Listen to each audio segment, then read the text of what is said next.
Nakita na ba ninyo sa hardin ninyo pagdating ng tagsibol na nakakakilabot ang tanawin dahil kinain ng husto ang balat ng paborito niyong puno ng mansanas? Parang may gumamit ng matalas na pait sa buong paligid ng katawan ng puno. Masakit at pamilyar na eksena. Yan, di ba? Ngayon, tatapusin na natin ng minsan at para sa lahat ang problema ng pagprotekta sa mga puno mula sa mga daga at peste tuwing taglamig. Hindi lang ako magpapakita ng isa sa mga paraan, kundi 100% epektibo, sinubukan at napatunayang paraan sa loob ng maraming dekada. Maililigtas nito maging ang pinakamalalambot na seedlings o punla. At isang maliit na spoiler lang, hindi ito ang madalas ninyong mababasa sa mga sikat na gardening magazine. Kaya, tapusin nyo ang pagpanood ng video ng ito at malalaman ninyo kung bakit ang mga tanyag na proteksyon tulad ng safety net, pagpapaputi, whitewashing, at maging ang tradisyonal na conifer branches ay maaaring maging walang kwentang pag-aaksaya lang ng oras, lakas, at pera. Handa na ba kayong malaman ang katotohanan na posibleng inilihim sa inyo? Bago tayo dumiretso sa mismong paraan, silipin muna natin saglit ang mundo ng ating mga kalaban. Sino ba itong mga peste tuwing taglamig? Karaniwan, dalawang uri ng kaaway ang tinutukoy natin. Ang mga gumagalaw sa ilalim ng nyebe at ang mga umaatake sa ibabaw nito. Sa ilalim ng nyebe, malapit sa lupa, nandoon ang mga field mice or daga. Maliliit sila, hindi napapansin, pero sobrang takaw. Tuwing taglamig, kapag nagyelo na ang lupa at wala ng ibang pagkain, ang makatas at masustansyang balat ng mga batang puno, lalo na ang cambium. Ito ay isang tunay na pista para sa kanila. Gumagawa sila ng mga lagusan sa ilalim ng nyebe at sa isang gabi lang, kaya nilang balatan ang buong paligid ng tangkay ng isang batang puno na siyang magiging dahilan ng tuluyan nitong pagkamatay. Ang pangalawang kaaway ay ang mga hares or kuneho. Mas matataas itong mga to at kumikilos sila sa ibabaw ng snow level. Madali nilang kinakain ang balat hanggang sa taas na 1 metro o mas mataas pa kung makapal ang nyebe. Ang pinsala na idinudulot nila ay parang malalaki at magagaspang na kagat. Para sa dalawang uri ng pesting ito, ang hardin ninyo ay isang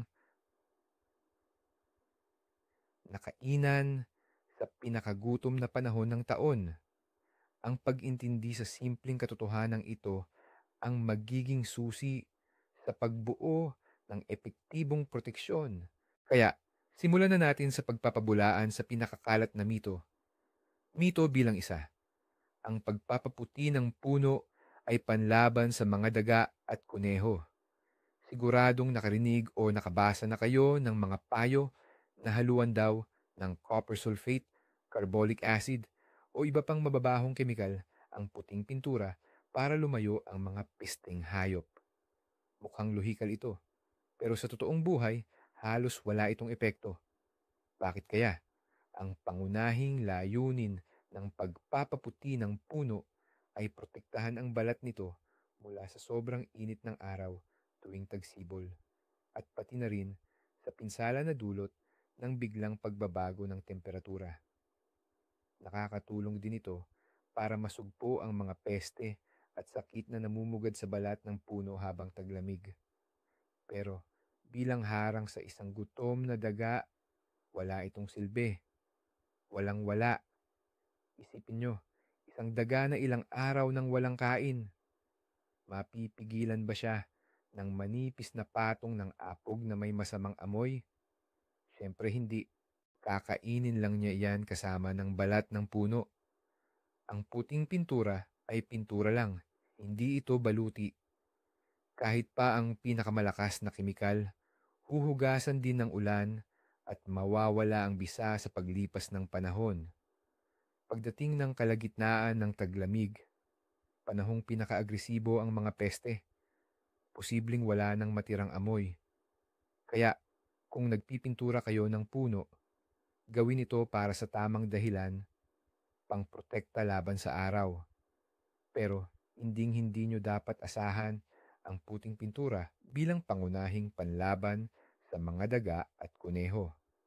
Ito ay panlilinlang sa sarili na posibleng maging dahilan ng pagkasira ng buong hardin pagdating ng tagsibol. Dumako na tayo sa pangalawang maling akala na laganap. Ito ang tinatawag na metodo ni Lolo. Ang pagbalot sa puno gamit ang makakapal at matinik na sanga ng pino o spruce. Ang ideya raw, ang mga matinik na dahon ay tataboy sa mga daga na may malambot na nguso.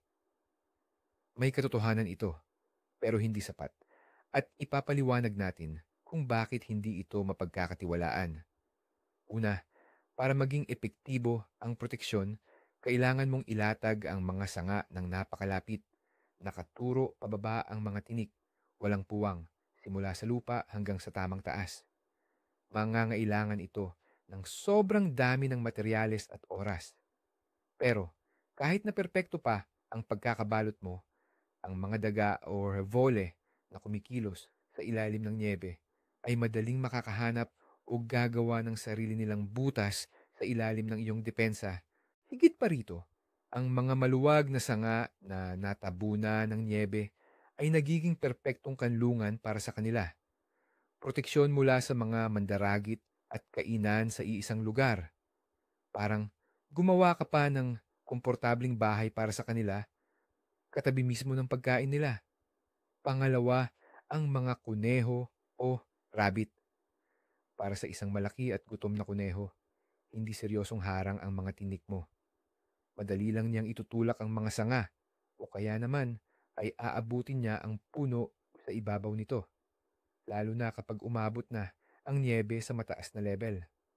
Kaya ang huling punto, maaaring gumana ang lapnik sa isang banayad na taglamig kung kakaunti lang ang daga.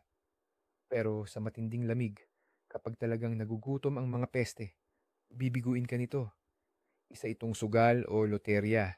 At sa paghahalaman, dapat hinahanap natin ang mga garantiya.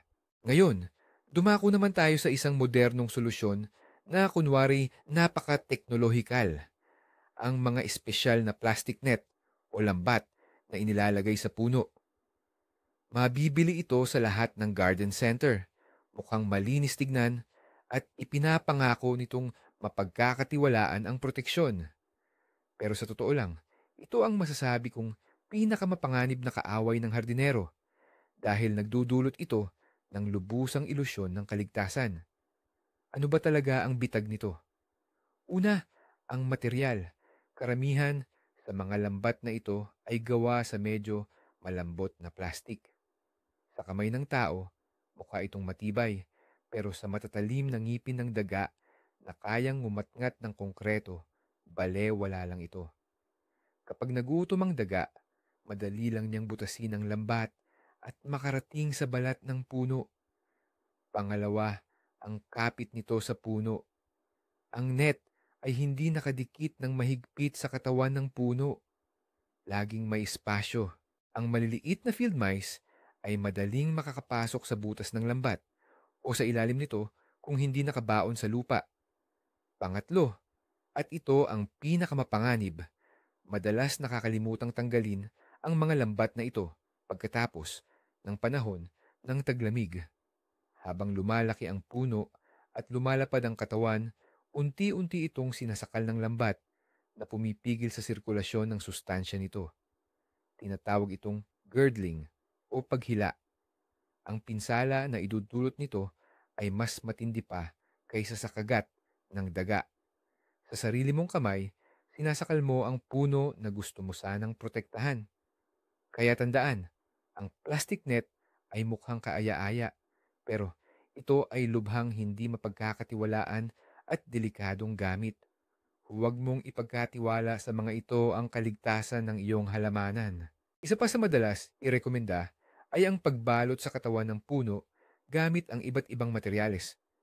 Dito, talagang walang limitasyon ang imahinasyon ng mga hardinero. Lumang nylon na medyas, sako, agrofiber o spunbond, at kung ano-anong benda. Ang layunin, siyempre, ay gumawa ng pisikal na hadlang. Pero kahit dito, mayroon pa ring mga issue kung bakit hindi ito nagiging epektibo. Talakayin natin isa-isa.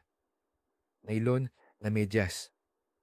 Totoo, ito ay nababanat at hindi bumabaon sa balat ng puno.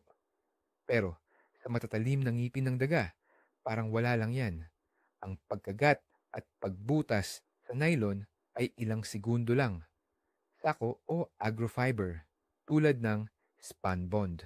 Maganda ang mga materyales na ito dahil nakakahinga ang puno.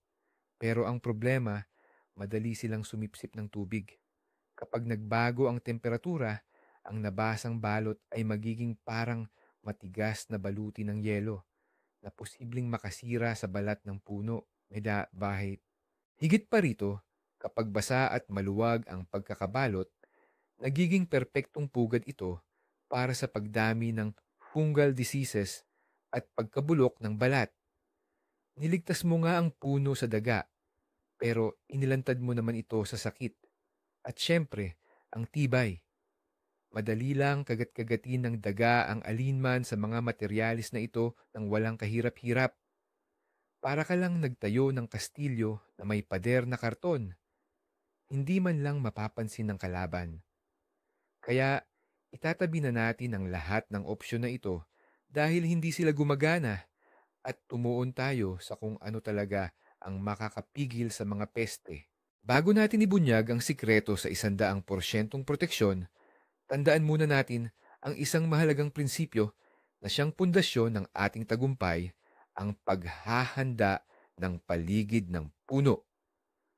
Walang saysay ang anumang depensa kung hahayaan mong may plasa o basehan ng atake ang mga peste.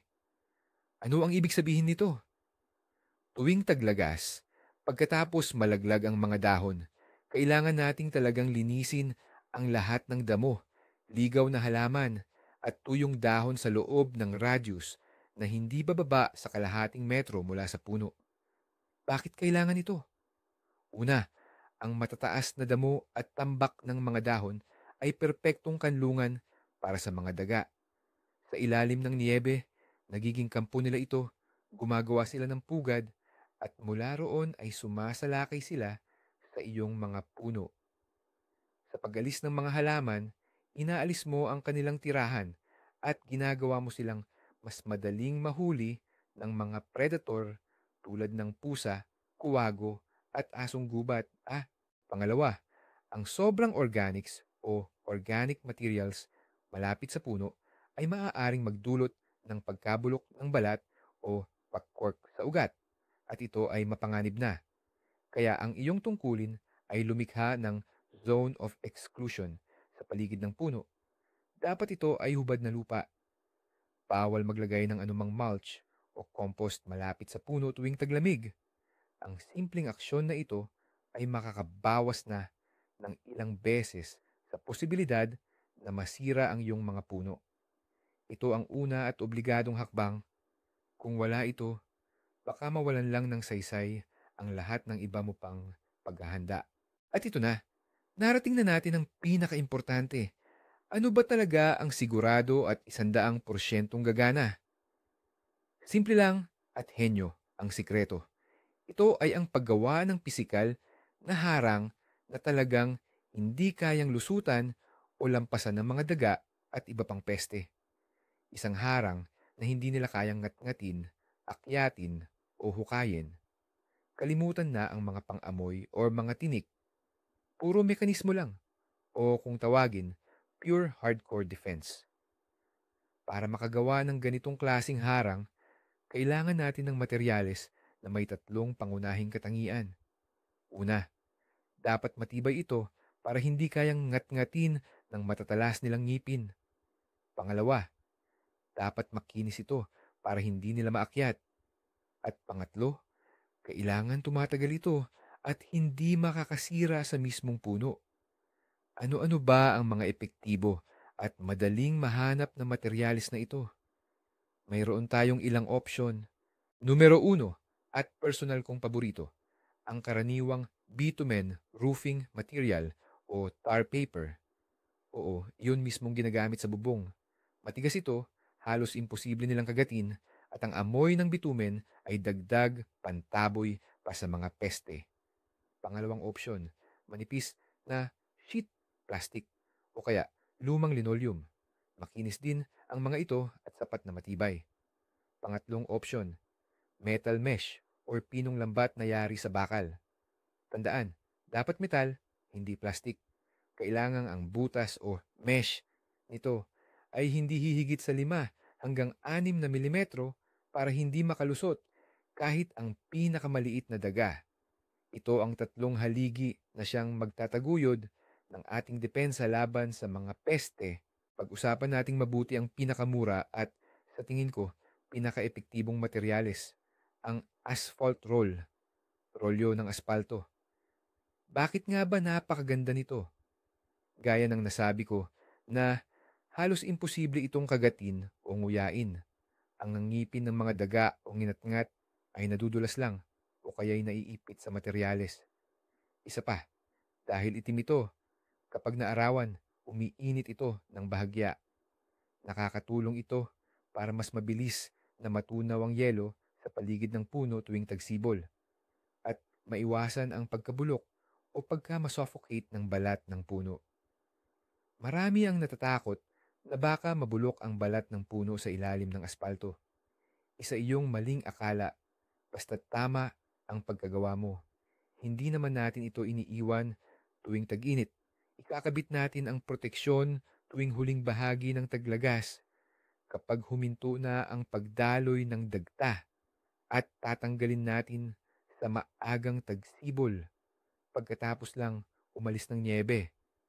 Sa panahong iyon, walang magiging pinsala sa puno.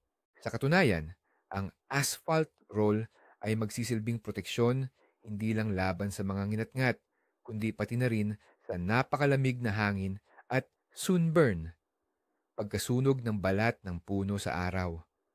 Paano ito ihanda? Kailangan mong hiwain ang asphalt roll sa mga piraso. Ang lapad ng piraso ay depende kung sino ang pinoprotektahan mo. Kung mga daga lang, sapat na ang 30 hanggang 40 sentimetro. Pero kung may kuneho sa inyong lugar, dapat hindi bababa sa 1 metro ang taas ng proteksyon o mas mainam, 1 metro at 20 sentimetro dahil sa inaasahang taas ng yelo. Ang haba ng piraso ay dapat sapat upang mabalutan ang puno na may bahagyang overlap na 2 sentimetro. Ngayon, pag-usapan naman natin ang alternatibo sa roofing felt, ang manipis na plastic sheet. Halimbawa nito, pwede kang gumamit ng lumang plastic folder, kinupit na canister o bote ng galon o anumang kaparehong materyales. Ang mahalaga, kailangan itong sapat na malambot para maibalot sa katawan ng puno at syempre, makinis at matibay. Ang bentahe ng plastic ay hindi ito madaling makapag-iwan ng mansa at pwede kang gumamit ng puti o mapusyaw na kulay na mas mahusay na sumasalamin sa init ng araw. Pero mayroon din itong mga disbentaha. Halimbawa, sa matinding lamig, may ilang klase ng plastic na madaling mabasag o mabiyak. Bukod pa rito, wala itong amoy na panaboy sa mga peste, hindi tulad ng roofing felt. Pero sa pangkalahatan, isa pa rin itong napakagandang alternatibo. Pareho lang ang prinsipyo ng paghahanda. Gagawa ka ng mga hiwa or strip na may tamang taas. Para naman sa mga batang punla na manipis pa ang tangkay, pwede mo pang gamitin ang mga plastic bottle na biniyak. Putulin lang ang ilalim at ang takip. Hiwain ang natirang silindro ng pahaba at saka isusuot ito sa tangkay. Ito ay mabilis at epektibong pananggalang laban sa mga daga. Tiyakin mo lang na hindi masyadong matatalim ang gilid ng plastic para hindi masira ang malambot na balat ng puno. Palaging mag-iwan ng kaunting agwat, mga 1 sentimetro, sa pagitan ng puno at ng proteksyon para may espasyo ito sa paglaki. Ang pangatlo, at seryosong option ay ang paggamit ng fine mesh na metal wire mesh. Binibigyang diin ko, dapat ito ay metal at galvanized para hindi ito kakalawangin. Ito na marahil ang pinakamatibay at pinaka-breathable na uri ng proteksyon. Dahil hindi ito humaharang sa sirkulasyon ng hangin, hindi maiinitan o mabubulok ang balat ng puno.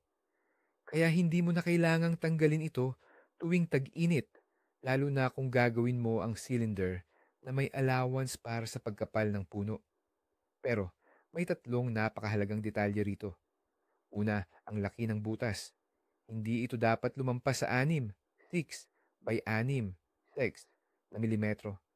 Kapag mas malaki pa dyan, makakadaan na ang mga batang daga. Ikalawa, ang tigas. Kailangang matigas ang wire mesh para manatili itong hugis cylinder at hindi dumikit sa katawan ng puno. Dapat may agwat o gap na 1 hanggang 2 sentimetro sa pagitan ng net at ng balat ng puno. Bakit? Kasi kapag nakadikit ang net sa balat, maisusuksok pa rin ng daga ang ilong nito at ngat-ngatin ang balat mismo sa butas ng net. Hindi ito mangyayari kapag may puwang. Ikatlo, ang presyo. Sa tatlong reliable macrotextile na paraan, ito ang pinakamahal. Pero kung mayroon kayong mga mamahaling uri ng puno at gusto nyong protektahan sila ng pangmatagalan, sulit na sulit ang investment na ito. Ang importante lang, huwag kalimutang i-check bawat 2 taon at palawakin ang diameter ng cylinder kung kinakailangan. Ngayong nakapili na tayo ng materyales, dumako na tayo sa pinakaimportanting bahagi, ang tamang pagkakabit ng ating pananggalang. Dito, anumang pagkakamali ay pwedeng magpawalang saysay sa lahat ng ating pinaghirapan. Ang unang patakaran, kailangang ibaon ang proteksyon sa lupa. Ang mga field mice o daga sa bukid ay mga eksperto sa paghuhukay sa ilalim. Kung basta mo lang itatayo ang cylinder na gawa sa net o felt sa ibabaw ng lupa, madali nila itong huhukayin at aabot sila sa puno. Kaya, bago ikabit ang pananggalang, alisin muna ang kaunting lupa sa paligid ng puno at ibaon ang ilalim na gilid ng proteksyon sa lupa ng mga 3 hanggang 5 sentimetro. 3 sir. Pagkatapos, ibalik ang lupa sa lugar at sikaping tapik-tapikin ito ng mahigpit. Sa ganitong paraan, nakakagawa tayo ng underground barrier na hindi kayang daanan ng mga peste. Ang tila maliit na detalyeng ito ay ang susi sa depensa laban sa mga daga. Huwag na huwag itong balewalain. Kung ang lupa ay nagyelo na at mahirap nang ibaon ang proteksyon, kailangan mo itong idiin ng mahigpit sa lupa at tambakan ng lupa. Kung mayroon ng niebe, gumamit din ng niebe at siksikin ito ng maigi. Ngunit tandaan, ang pagbaon pa rin sa lupa ang pinakasiguradong opsyon. Ang kasunod na mahalagang punto ay ang taas ng kailangang proteksyon. Gaya ng nabanggit na, nakasalalay, yan ng husto sa kung sino ba talaga ang pinakamalaking banta sa inyo. Kung wala namang kuneho dyan sa inyo at daga lang ang inaalala, sapat na ang 30 hanggang 40 sentimetro na taas ng protective cylinder. Ang mga daga ay hindi marunong umakyat, lalo na sa isang makinis at mataas na harang. Pero kung may mga kuneho sa inyong lugar, mas nagiging seryoso ang problema. Ang kuneho, pwedeng tumayo sa 2 paa at makaabot sa medyo mataas na bahagi. Kapag taglamig naman at may niebe, tumataas ang level ng lupa para sa kanila. Ang snow na aabot sa kalahating metro ay normal na sitwasyon sa maraming lugar. Kaya dapat, ang proteksyon ninyo ay mas mataas pa sa pinakamataas na level ng snow at dagdagan pa ng allowance para sa mismong taas ng kuneho kapag nakatayo. Kaya, para garantisadong hindi kayo mapasok ng kuneho, ang taas ng cylinder ay dapat at least 1 metro at sa mga rehiyong siksik, sa niebe, gawin nyo ng 120 sentimetro. Huwag na kayong magtipid sa taas. Mas mabuting may spare kayo kaysa sa pagdating ng tagsibol, makita nyo na lang na naabot ng kuneho ang balat ng puno eksakto sa taas lang ng inyong depensa. Tandaan, ang mga daga ay nagtatrabaho malapit sa lupa. Ang mga kuneho naman aabuti ng taas ng snow. Kaya dapat ang inyong depensa ay handa para sa parehong kalaban. Ayan, tapos na tayo sa usapin ng materyales, taas, at kung gaano natin ito kailangang ibaon. Ngayon, pagtuunan naman natin ng pansin ang pag-aayos o pagkakabit. Paano ba natin ikakabit itong proteksyon sa puno? Dapat sapat ang higpit nito para hindi tangay ng hangin, pero huwag naman itong masyadong mahigpit para hindi masakal o maipit ang puno. Tandaan, dapat may maliit na espasyo o agwat, mga 1 sentimetro, sa pagitan ng proteksyon at ng katawan ng puno. Kailangan natin ito para sa sirkulasyon ng hangin at para rin may espasyo kung sakaling lumaki pa ang puno. Ano ang gagamitin nating pangkabit? Ang pinakasimple at pinakamaasahan ay ang malambot na alambre o kaya naman ay plastic cable ties or zip ties. Kung gumagamit ka ng plastic sheet o anumang materyales na parang tela, ibalot mo ito sa puno. Siguraduhin mo na mag-o-overlap ito at itali o ikabit sa 2 o 3 bahagi depende sa taas nito, sa ibaba, sa gitna at sa itaas. Kung gagamit ka naman ng metal na lambat bilang proteksyon, ang mga dulo nito ay pwede lang pagdugtungin o ikabit sa isa't isa. Importante ito, huwag kang gagamit ng manipis na fishing line o matigas na alambring bakal na walang balot. Maaari itong kumain sa balat ng puno kapag nadagdagan ng presyon dahil sa hangin o yelo. Ang pinakamainam ay ang malambot na aluminum o copper na alambre na may plastic coating. Pagkatapos ikabit, subukan mong bahagyang kalugin ang istruktura. Dapat ito ay matibay, nakatayo ng maayos at hindi gumagalaw. Kailan nga ba tamang maglagay ng proteksyon sa puno? Sobrang importante ang tamang timing dito. Huwag tayong magmadali at gawin ito ng napakaaga tulad ng Setyembre o kaya ay umpisa pa lang ng Oktubre kapag mainit at maalinsangan pa. Kasi ang panahon, kapag masyadong nakabalot, posibleng mag-amoy panis o mabulok ang balat, bark ng puno, lalo na yung mga bago pa lang. Ang pinaka-ideal na oras para maglagay ng proteksyon ay tuwing huling bahagi ng taglagas, late fall, pagkatapos na malagas ang lahat ng dahon. Ito ay yung panahon na nakaranas na ng kaunting lamig, first frost, pero hindi pa naglalatag ang snow at hindi pa lubusang nagyayelo ang lupa. Kadalasan, ito ay sa huling bahagi ng Oktubre o kaya ay sa Nobyembre, depende sa rehiyon ninyo. Sa panahong ito, huminto na ang pagdaloy ng sap or katas sa puno at nasa estado na sila ng pagpapahinga, dormancy. Dahil dito, hindi sila mapipinsala kapag inilagay mo na ang proteksyon. Ngayon, kailan naman ito dapat tanggalin? Huwag din tayong magmadali sa pagtanggal. Kailangang tanggalin ang proteksyon tuwing early spring, unang bahagi ng tagsibol, kapag tuluyan ng natunaw ang lahat ng snow at wala ng banta ng matinding pagbalik ng lamig, frost. Kapag natunaw na ang snow, aalis na ang mga daga para maghanap ng ibang makakain at magagamit na rin ng mga kuneho ang mga damo noong nakaraang taon. Pagkatapos, tanggalin ang proteksyon, maingat na inspeksyonin ang katawan ng puno.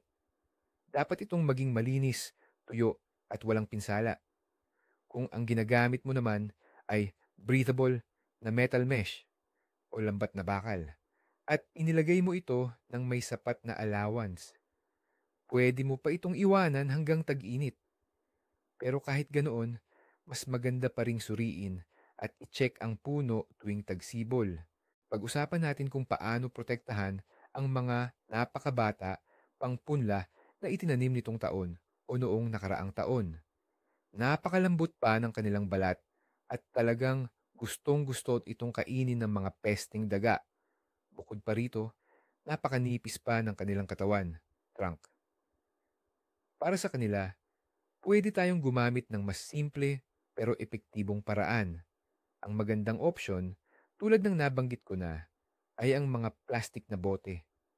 Kumuha ka ng bote na may 2 o 5 litro. Putulin ang ilalim at ang leeg. Hatiin mo ng pahaba ang natitirang silindro at dahan-dahan itong ipatong sa katawan ng punla. Tiyakin mong maibaon ng bahagya ang ibabang gilid nito sa lupa. Sapat na ito para protektahan ang mga tanim mula sa mga daga. Isa pang magandang option para sa mga maliliit na punla ay ang mga espesyal na corrugated plastic na tubo na ginagamit sa paglalagay ng mga kable.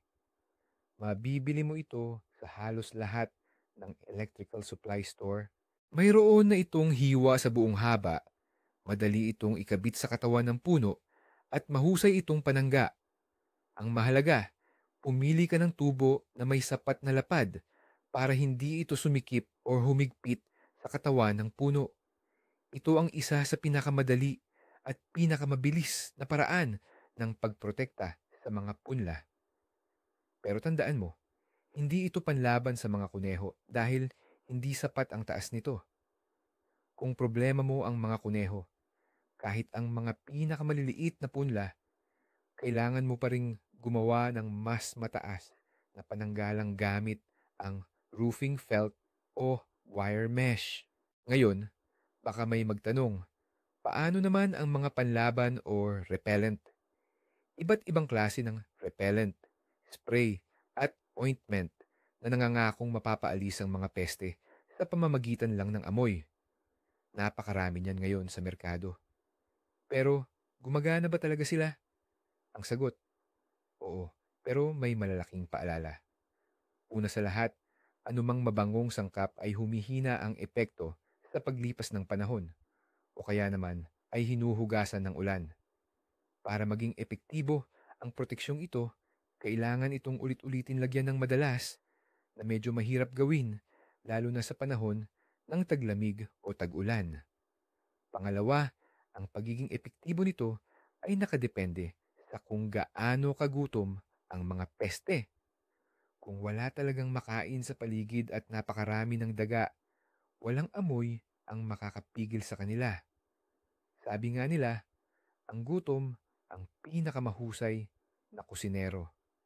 Lalampasan nito ang anumang panakot na amoy. Kaya naman, ang mga repellent ay dapat ituring lang na pantulong o pandagdag at hindi kailanman bilang pangunahing solusyon.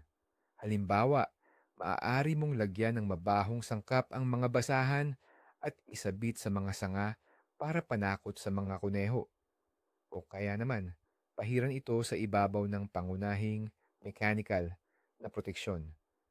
Pero ang umasa lang sa amoy bilang proteksyon ay isang malaking at hindi makatwirang peligro. Ang tanging proteksyon na mapagkakatiwalaan ay yung hindi nila kayang kainin o lampasan. Pag-usapan naman natin ang isa pang napakahalagang bahagi ng paghahanda sa taglamig, ang pagkontrol sa mga peste at daga sa buong bakuran. Maganda ng protektahan ng mga puno, pero mas mainam kung talagang kokonti lang ang mga pesteng gumagala sa inyong lote. Ano ang pwede nating gawin para rito? Una, huwag na nating bigyan ng taguan ang mga ito. Sa pagtatapos ng taglagas, linisin ang lahat ng tambak ng pinutol na damo, sanga, kahoy, at anumang kalat na pwedeng tirhan ng mga daga. Gupitin din ang lahat ng matataas na damo, lalo na yung mga tumutubo sa tabi ng bakod. Pangalawa, akitin natin sa hardin ang natural na kalaban ng mga peste. Kung mayroon kayong pusang mahilig manghuli, malaking tulong na yan. Pwede rin tayong maglagay ng matataas na patungan o perches para sa mga raptors tulad ng kuwago at lawin. Malaking pasasalamat nila sa inyo at tutulungan nila kayong kontrolin ang dami ng mga daga. Pangatlo, maaari tayong gumamit ng lason o pain pero kailangan nating maging lubos na maingat dito. Ilagay ito sa loob ng mga bait station o sa mga pinutol na tubo para hindi maabot ng mga alagang hayop o ng mga kapakipakinabang na ibon ang lason. Tandaan, ito ay last resort lamang at dapat gamitin lang kapag sobrang dami na talaga ng peste sa inyong lugar. Madalas, tinatanong ng mga naghahalaman, kailangan pa ba nating protektahan yung mga matatandang puno na, lalo na yung makapal na ang balat? Parang hindi na siya kayang kainin ng mga daga, di ba? Sa totoo lang, kadalasan, tama yan. Mas gusto talaga ng mga daga o kuneho yung mga bagong tanim, yung malambot at makatas pa ang balat, yung mga matatanda at nagbubunga ng puno ng mansanas o peras na makapal at bitak-bitak na ang balat. Madalas, hindi na nila pinapansin yan. Pero, may mga pagkakataon na kailangan silang protektahan, lalo na pag sobrang dami ng peste at salat na sila sa pagkain. Kapag naubos na nila yung mga bata at maliliit na halaman, kaya nilang balikan pati yung mga matatandang puno, lalong-lalo na kung may mga bagong usbong sa paanan ng puno o kung may sugat o pinsala sa balat nito. Kaya, kung alam mong dagsa talaga ang mga daga dyan sa inyo, huwag kang maging tamad. Bisitahin mo rin at silipin pati yung mga matatanda mong puno. Kung makita mo na may mga bakas ng kagat o kung mayroon kang mga valuable basta na lumang variety na ayaw mong mawala, mas mabuti nang maging sigurado ka at protektahan mo na rin sila kahit na sa mababang bahagi lang ng lupa. Sa paghahalaman, ang pinakamagandang alituntunin ay mas mabuti nang mag-ingat ng sobra kaysa magkulang.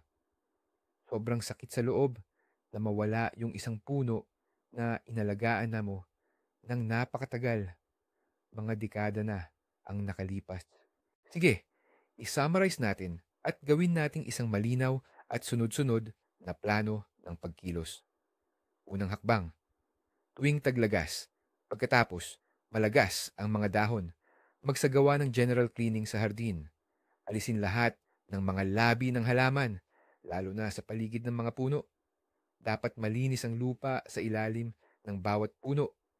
Ikalawang hakbang, pumili ng matibay na materyales na gagamitin bilang proteksyon. Pwede itong ruberoid, plastic sheeting, yero-yero na plastic, o kaya ay pinong metal mesh, lambat na bakal.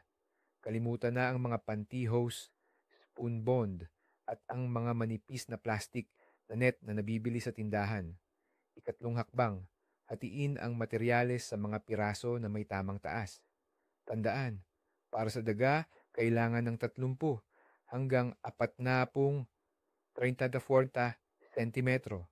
At para sa kuneho, kailangan ng 1 metro temp o 1 metro 20 1.2 meters. Ikaapat na hakbang, ikabit ang proteksyon, ibalot ang materyales na parang silindro sa paligid ng puno at mag-iwan ng 1 sentimetrong 1 cm agwat. Napakahalaga na ibaon ang ilalim na gilid sa lupa ng 3 hanggang 5 sentimetro at tapakan ito ng mahigpit. Ikalimang hakbang, ihigpit ng maayos ang istruktura gamit ang malambot na alambre o cable ties sa iba't ibang bahagi. Siguraduhin na hindi ito umuuga. Ika-6 na hakbang, pagdating ng tagsibol, pagkatapos matunaw ng niyebe, huwag kalimutang alisin ang proteksyon, lalo na kung hindi ito humihinga at inspeksyonin ang puno. Yun lang yun. Ang 6 na simpleng hakbang na ito ay ang inyong 100% 100% garantiya na pagdating ng tagsibol, makikita ninyong buo at ligtas ang inyong mga puno. Pero paano kung nangyari na ang pinsala? Halimbawa, umuwi ka sa farm pagdating ng tagsibol at nakita mong kinain na ng kung ano ang balat ng puno. Nawawalan na ba talaga ng pag-asa?